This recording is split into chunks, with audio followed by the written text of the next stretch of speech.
अस्सलामुअलैकुम दोस्तों, drama serial दोलाब जे नए ईंदड़ एपिसोड में छा थींदो तव्हांखे सॼी कहाणी ऐं अपडेट इन नंढड़ी ऐं छोटड़ी वीडियो में ॾींदासीं। दोस्तों, वीडियो खे आख़िर ताईं ॾिसंदा, मुंहिंजे YouTube channel Mirza Malik Kalami subscribe कंदा ऐं बेल आइकन को ज़रूरु प्रेस कंदा, जीअं असांजो नओं हर ईंदड़ वीडियो ॿाहिरनि ते सभ खां पहिरियां पहुचंदी रहे। ऐं दोस्तों, तव्हां बि नवां अपडेट ॾिसंदा रहो। त तव्हांजो टाइम वेस्ट कोन पिया करायूं, हलूं था पंहिंजे कहाणी ऐं अपडेट जी तरफ़।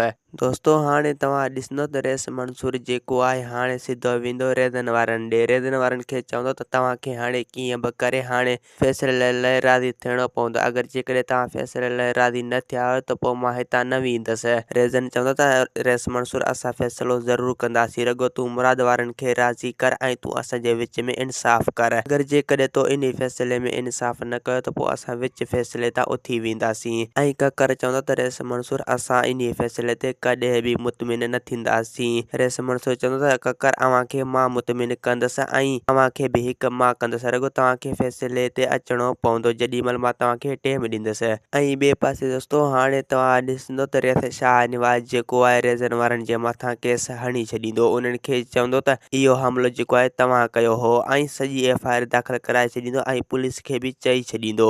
ऐं ॿिए पासे दोस्तों, हाणे तव्हां ॾिसंदो त रुस्तम जेको आहे हाणे दादनि खे सम्झाईंदो। दादनि खे चवंदो त हाणे तव्हांखे हाली फ़िलहालु 2-3 ॾींहं माठ में रहणो पवंदो। अगरि जेकॾहिं असां वरी बि अॻिराई कई त पोइ रेस शाहनवाज़ असांजे घर में पुलिस जो छापो हणाईंदो, यानी असां बि पोइ गिरफ़्तार थी वेंदासीं, जेकॾहिं असांखे हाली फ़िलहालु ज़ाहिर न आहे थियणो। ऐं ॿिए पासे दोस्तों, हाणे तव्हां ॾिसंदो त ककर जेको आहे रैज़न खे चवंदो त अगरि जेकॾहिं असां फ़ैसिलो कयूं था त पोइ मुराद वारा असां सां बि हिकु थी वेंदा ऐं रेस मंसूर बि असां सां हिकु थी वेंदो, यानी पोइ रेस मंसूर असांजो साथ ॾींदो ऐं पोइ इन रेस शाहनवाज़ खे मारण में देरि न थींदी। दोस्तों, असांखे ॾींदा हाणे इजाज़त, वरी तव्हां सां मिलंदासीं कि नई ईंदड़ वीडियो में। जेसीं ताईं पंहिंजो ख़्यालु रखंदा। ख़ुदा हाफ़िज़।